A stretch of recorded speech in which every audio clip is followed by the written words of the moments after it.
ಮನೆಯ ಅಂಗಳದಲ್ಲಿ ಅಕ್ಕಪಕ್ಕದ ಮನೆ ಮಕ್ಕಳು ಆಟವಾಡ್ತಾ ಇದ್ದಾಗ ಕಾಂಪೌಂಡ್ ಗೋಡೆ ಕುಸಿದು 5 ವರ್ಷದ ಮುಗ್ಧ ಮಗುವೊಂದು ಪ್ರಾಣ ಕಳೆದುಕೊಂಡಿರುವಂತಹ ದಾರುಣ ಘಟನೆ ನಡೆದಿದೆ।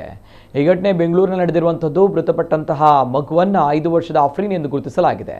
ಈ ಘಟನೆಯಲ್ಲಿ ಮತ್ತೊಂದು ಮಗು ತೀವ್ರವಾಗಿ ಗಾಯಗೊಂಡಿದ್ದು ಸದ್ಯ ಆಸ್ಪತ್ರೆಗೆ ದಾಖಲಿಸಲಾಗಿದೆ।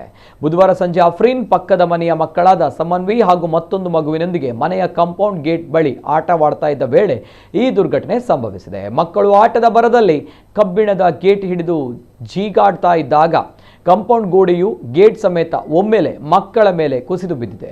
ಕೂಡಲೇ ಸ್ಥಳೀಯರು ಓಡಿ ಬಂದು ಅವಶೇಷಗಳ ಅಡಿಯಲ್ಲಿ ಸಿಲುಕಿದ್ದ ಮಕ್ಕಳಿಬ್ಬರನ್ನ ಹೊರತೆಗೆದು ಖಾಸಗಿ ಆಸ್ಪತ್ರೆಗೆ ಸಾಗಿಸಲು ಮುಂದಾಗಿದ್ರು। ತೀವ್ರವಾಗಿ ಪೆಟ್ಟಾಗಿದ್ದ ಅಫ್ರೀನ್ ಆಸ್ಪತ್ರೆಗೆ ತಲುಪುವಷ್ಟರಲ್ಲಿ ಮಾರ್ಗ ಮಧ್ಯದಲ್ಲಿಯೇ ಕೊನೆಯುಸಿರೆಳೆದಿದ್ದಾರೆ। ಸಮನ್ವಿ ತೀವ್ರವಾಗಿ ಗಾಯಗೊಂಡಿದ್ದು ಸದ್ಯ ಸ್ಥಳೀಯ ಆಸ್ಪತ್ರೆಗೆ ದಾಖಲಿಸಿ ಚಿಕಿತ್ಸೆ ಕೊಡಿಸಲಾಗ್ತಾ ಇದೆ।